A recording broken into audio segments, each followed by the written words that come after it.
Hello, I'm Amy, And I'm Megan. and we're going to be Stocking Knit Zombies. Yay! Yay! So this will be episode 1, and we might just talk about how we met and how we got started knitting.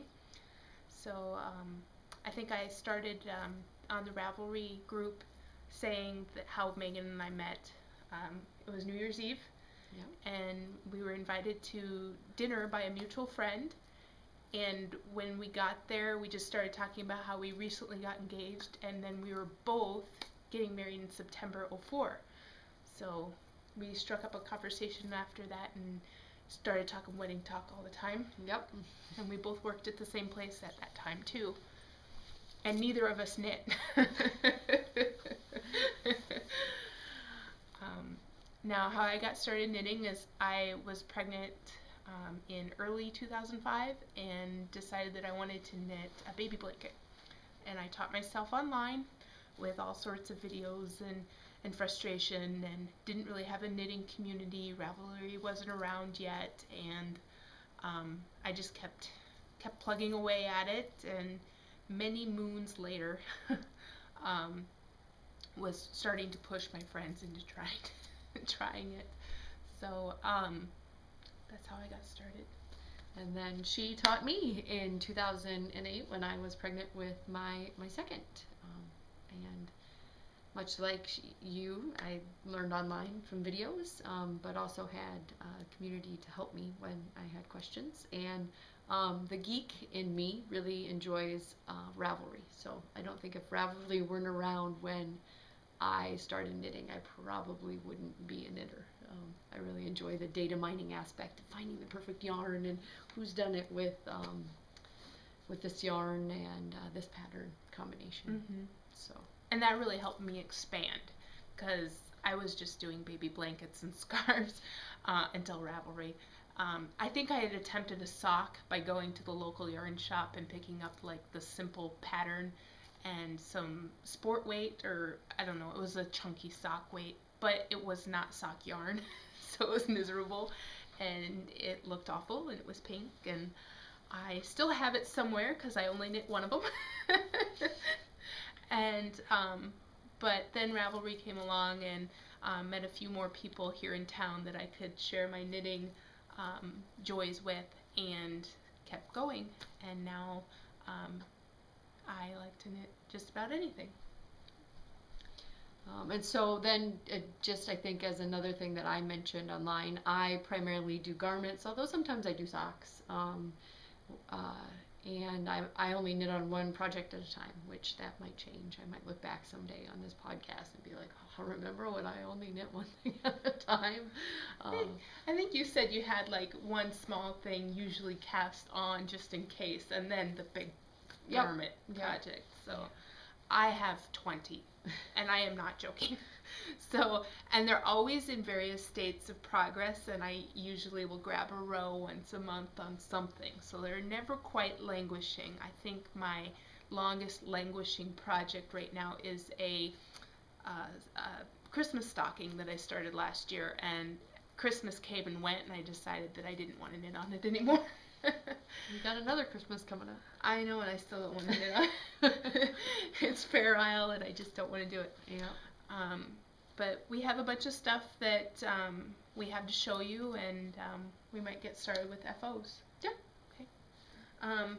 I knit this scarf, and it was a Dream in Color club. This isn't the club yarn, but it was a club pattern. So if you bought the club yarn, you got this pattern. I think it's Pleiades. Don't quote me. Show notes. That's what show notes are for, right? Yeah. And then this is the teal ovarian cancer colorway that Trekking did. So I'm going to give this to somebody I know who was affected by ovarian cancer. Hi, Beth, if you're going to watch. And that's one project. Beautiful. And then I have been majorly into knitting monsters. So, hello, Rebecca Danger. I love these guys. They are, and they're super cute. This is the whole reason I bought the book that these came in. It's like 10 secrets of laid back knitters. And the whole reason I bought the book was just because of these monsters. And then it started the other obsession, the Dancing Dog Dye Works. Love, love, love. Back when she was still taking special orders, she might still do that again, but I ordered a bunch of it from her. I can never score an update on her Etsy shop. I've tried. The last one sold out in 9 minutes. Wow. 9. And she even had like a large update that time. And then my other little guy was for Nerd Wars. So I'm on Team Browncoats for the Serenity Firefly show. And we have a adipose that has a little brown coat on. I'm going to see if I can get him closer. He's got a little gun too. Yeah, Legos. The kids might miss it. I don't know. Yeah, Megan and I are both moms of youngins. Our oldest are in kindergarten. Yeah. So. And then I've got a 2.5-year-old, and you've got a almost 3-year-old, right? So they're pretty close there. And then I've got a brand new 4-month-old that's could be crying anytime here soon. Oh yes, the monitor's on, so Yeah. you'll know if she has to leave. Might not be one continuous cut, all of these podcasts, like the Knit Girls. It seems like they turn on the camera and they talk and then they turn it off. There's no stop and starts. It's okay. Lisa from 90% Knitting does. Okay. And let's see. What was The next? FOs? Did you do? Yep, I did Okay, all the ones so I my have. finished objects, I recently finished some. This is Vesper. I can't remember the colorway, but it's one of her Halloween colorways, and it's the Groovy Socks, although I can't remember if the Groovy Socks are toe-up. I did these toe-up with an afterthought heel because I like how you still get the stripe instead of having really thin stripes through the midsection here if you do a heel turn. They look very small. Yes, they're for my daughter. And a little side note, if you measure your daughter for knee socks, make sure that you don't, a growing 5-year-old, you don't wait 2 months before you actually knit the socks, because I got to where I was going to be doing the ribbing, and I measured her leg again, and lo and behold, she had grown another ½ inch, and if it was going to hit her in the same spot. And look how matchy they are, like from the top all the way down. I'm a little anal retentive. I tried to get almost exactly. I know where they don't match up. In the heels. Yes, the heel. The orange is peeking through. So I have those, and then I did a wind sheaf by Mr. West. And I absolutely love, it's for my brother in San Francisco, so if he's watching, he's going to be getting it. But I was telling Amy, it just seems like, it was like, well, why didn't I think to do that? Because it's just increasing on one side and decreasing on the other, and so the stripe follows, but it's very nice. And this is out of Malabrigo Silky Malabrigo. Oh, yeah. Malison. Yeah. Yep. In the purple something flash dance color. Okay. Anyway, show notes again. So there's that, and then I finished a Gorgeous. Rocky Coast cardigan. This is why we all hate her. Because it just seems like every month there's another large project that gets done. But when you do one at a time, you push and you power through. And this is with bulky yarn from Namai.com. It's Palays by Berlini, and I doubled it. I tried several different yarns, and if it was too dark, it didn't show off the cabling. If it was not thick enough, it didn't show off the cabling. If there was any variegation in it, it didn't show off the cabling. So I just went with this simple gray, and I didn't use a cable needle because it's only two stitches that are really traveling. So, and I would highly recommend, if you're going to do this, to learn how to do it without a cable needle. I believe you learned that when you did a million Cool House hats. Yes, for Christmas. One year I did a bunch of those hats. So those are my finished objects. So do you want to do works in progress or stash acquisitions? They're all so fun. I don't know. I can do 2 small whips and then. Okay. I've only ever got the one. So. Okay. I'm not gonna bring out all 20. That would take forever. And you wouldn't see much progress in them. So I'll start with, I'm doing the 4th quarter Loopy U challenge, and I got some pashmina for like 30% off, right? 20. 20? Okay. But I mean, it was still good deal. Yes. Hardly ever see that stuff on sale. So this is Betty Draper Blues, and I'm doing a good deal. And it's a sweater that Megan's already done. And my other whip is a sweater that Megan's already done. So, and I apologize for leaning over. You're going to see the top of my head. But your color's so much different than mine. Well, this is manly, yes. But I like it. So this is Blue Moon, Fiber Arts, Woo Boo. And my project is called For the Love of Woo Boo. Because you got it, and this much of it. Yes. You help me find one wedgie. I don't know. There's 8 wedges that have to happen to make the back and the collar of this sweater. It's the traveling woman sweater, or traveling sweater, like the traveling pants. They fit everybody. All different sizes, right? But this is wedge number 6. So I have 2 more wedges to go, and then I can start the sleeves. And it's like it goes like this, and you have a really big collar, and then it comes around back. Yeah. So you've got quite a bit. Yeah, I am almost done. You're almost done, and then some sleeves. But after all of this, sleeves are going to seem like they're going like a mile a minute because they're not as wide, not as many stitches wide. And when I made that, did not, it says to knit the sleeves flat and then seam them, and so I was very inexperienced with blocking and just knit them in the round because I was like, I'm just going to knit them in the round. And it's very hard to block a sleeve ribbed sleeve that is, knit in the round instead of flat.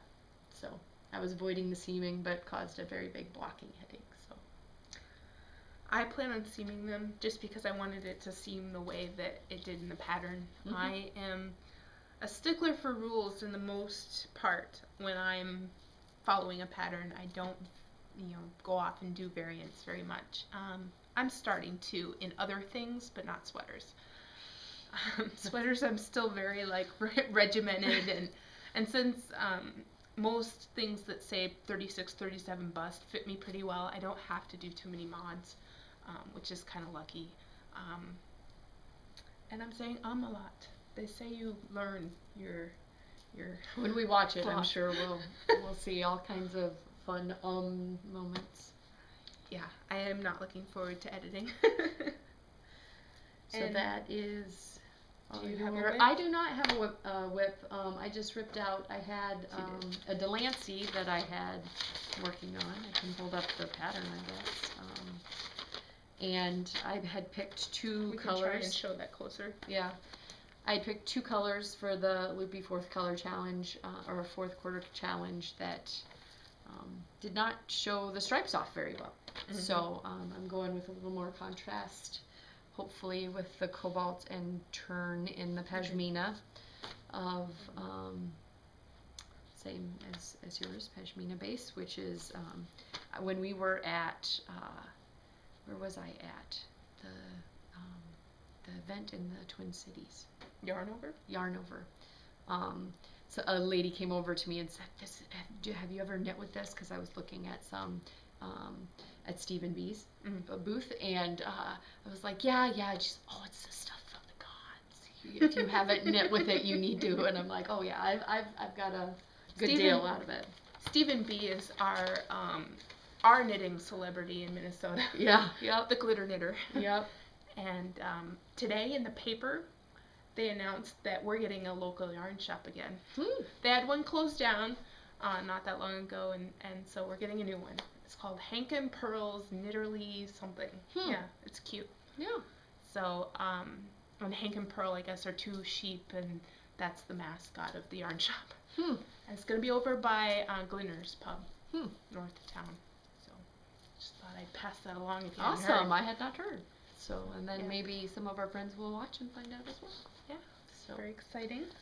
We were going to do stash acquisition. yeah. I just am going to do Woomies and Dancing Dog Dye Works. So I'm going to have to ear burn these people too. But here's the beautiful sock that I... Are these going to become anything? Socks. Okay. Well, this is 100%, so it could be something else. And this is twins, so it's definitely going to be socks. Because with the 20%, it makes perfect socks. Mm-hmm. And they can be nice tall ones because of the extra yardage. And I'm noticing that I should probably not wear bracelets. Jingle, jingle, jingle. Jingle, jingle, jingle. But these aren't the worst bracelets I have. I have ones that cling a lot more. And then this is the lace garn that I got. It's beautiful blue. Beautiful. A little bit of purple in there. I'm hoping the camera's picking this up because we're not checking it as we go. The one thing that, I've noticed about the lace garn and most Woomies, it seems like the color variations aren't as or the variegation isn't as drastic. So like if you were knitting something, you would just get very subtle. It's not like, like it looks like you picked up a different strand of yarn and started knitting it. Yeah. And I really like that. Kind of like Dream in Color. Dream in Color does that a good job of that. When you buy their semi-solids, they don't pool as drastically, and everything looks like it goes well together. I have a feeling this will end up looking more like a solid that has different lighting on it or something. Yeah, Beautiful. and I love that. And then the last one is I got a monkey kit. Danger Crafts has Jerry the Musical Monkey. I'm sorry, I'm talking too fast, but and then Dancing Dog Dye Works has these really cool kits where Jerry's muzzle and hands and feet are a different color, so that would be the blue, and then you got these bright, awesome colors that go with it. This is rawr with some tropical blue, and I love it. I think it's awesome. And like I said, I special ordered these back when she was taking special orders, and I haven't caught an update since. She also does self-striping yarns, which there's some that are based on monkeys that I must have, but again, I'm gonna have to wait until she does special orders because I can never catch an update, and I'd be willing to wait months. I don't have to get it right away. So if you're listening, we'll wait months, and I want some self-striping yarn. So, and your wool maze was from Stash, D-Stash? Yes. D-Stash. I hardly ever catch that on update either. Yeah, I think there's people that stock that, and even like if the Luby U goes out on Facebook and says we've got some, I think it's gone within minutes. Yeah, I caught the last update and I watched it disappear. That was kind of interesting. I think it was 15 minutes. Yeah. But I could have bought some, and then I went out and looked, and there were people who bought like 9 skeins, and I'm like, I cannot see doing that. When I caught a twin update, not a 100% on the Luby U, like they limited it. Like you could only get 1 skein of each color. Well, there were a lot of colors, so they probably did 1 skein of each color. But they got 9 of them. Okay, they got 9 different ones. Yeah. Which, as a garment knitter, I'm like, why would you want 9? Exactly. But Need at least 3. What are you talking about? Yeah, 2. Yeah, 2 at least. That's right. She's smaller than me. Well, in the very least, 2. And recently, I think we've talked about this too. I'm getting to where I don't know if like my internal thermostat is just getting a little higher, but like the full sleeves on this, I can hardly wear this thing because I have to wear a tank top underneath to like wear it. Because this is a cashmere and merino blend, and so I have to be really cold to be wearing some of these. So I'm going to start doing some short sleeve knits because it takes less yarn. I don't like the sleeves, and I can't bear to wear them when I do make the whole sleeve. So I have a couple pullovers that are like half merino, half silk, and I wish I had made them shorter sleeves. I mean, because a pullover, you can't even just slip that off. You're just dying all day. Yeah, I mean, you're either freezing because you're wearing a tank top underneath it, or you're like sweating because you've got the tank top and, the full.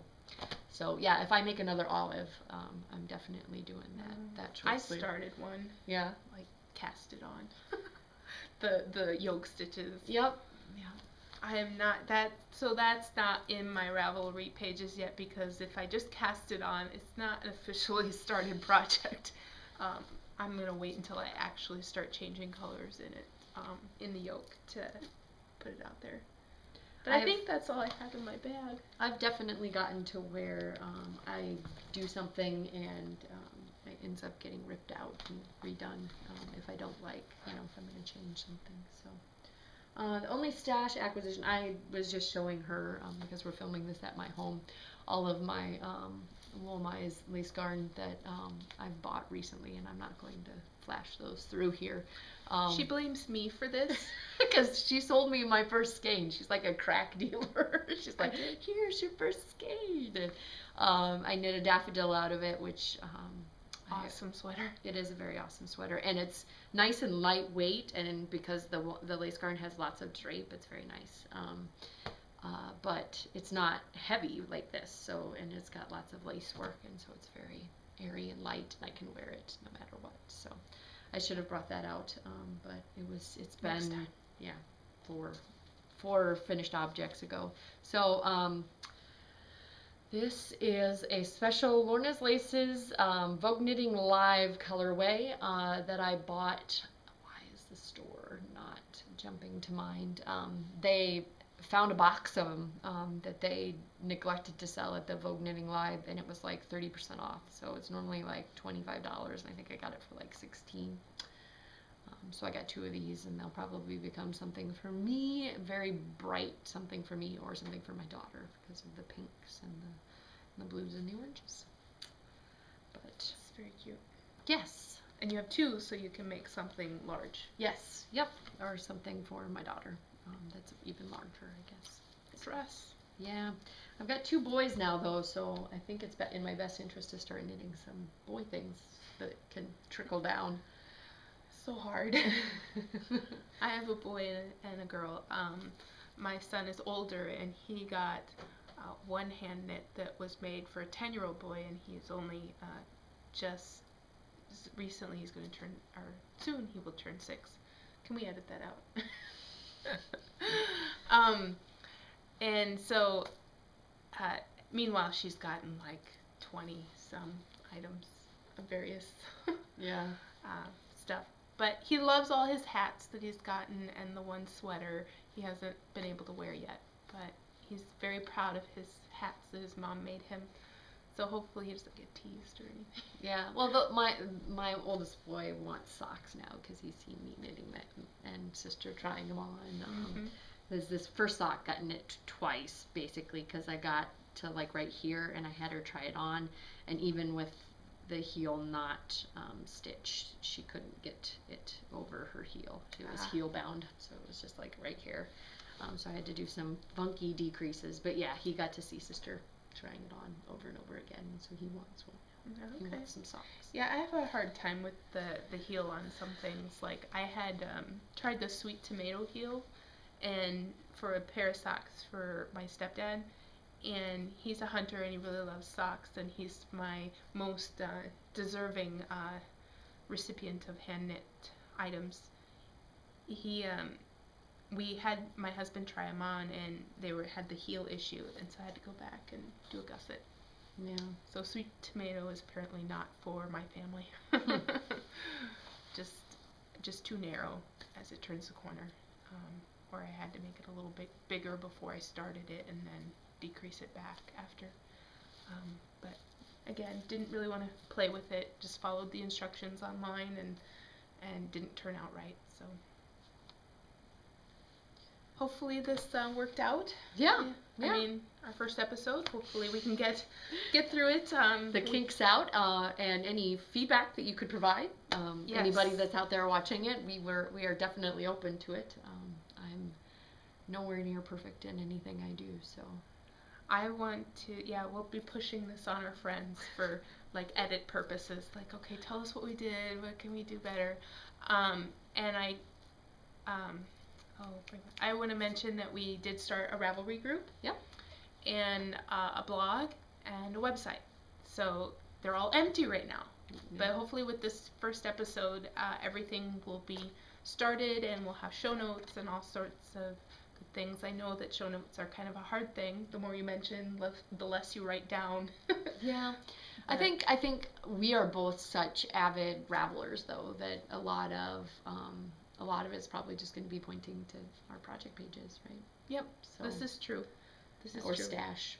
I very very avidly update my stash just for my own tracking purposes so that I can keep track of it. I do not. I think it was Leslie in the Knit Girls that was like, it goes someplace until I've documented it, and then it can get, put into my stash. And I've taken that. It's like, if this isn't photographed and put in Ravelry, then it doesn't get to join the rest of my stash yet. So that keeps me from acquiring more and more and more and more. more and more and more. Heaping. I know I have way too much. I know that it is Sable. I am never going to be able to knit all of that. Maybe we'll do some giveaways and spread the wealth, because I do not document it. The one time I did document how much I'd been spending in yarn, I went out to the Loopy U and just looked at my purchase history.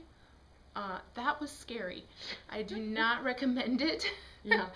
And that's not where I exclusively buy yarn, so there's even more. So, just figure that number times 2, if not 3. You can also on Ravelry download your stash into a spreadsheet, and it will have, if you've put how much you've spent in there. Yeah, it's like you can tell she works with data at work. Yeah, I'm a data miner, so I like to dig in and look at it different ways. But yes, I have way too much money spent in yarn. In fact, my husband was joking about having moths in the house, and I was like, no.